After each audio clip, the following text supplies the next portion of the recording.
Hi, this is Greg with KDK Sales. I want you to look at this really nice John Deere 568 baler. A little over 14,000 bales.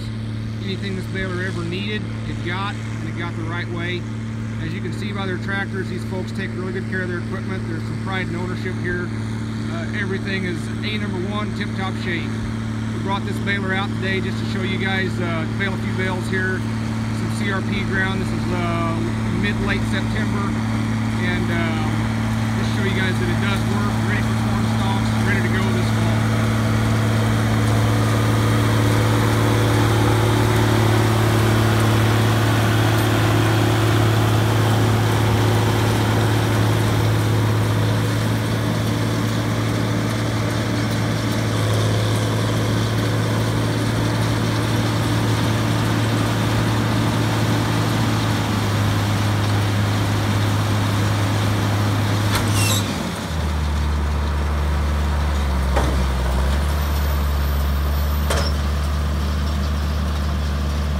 Good square shoulder bales, nothing on here.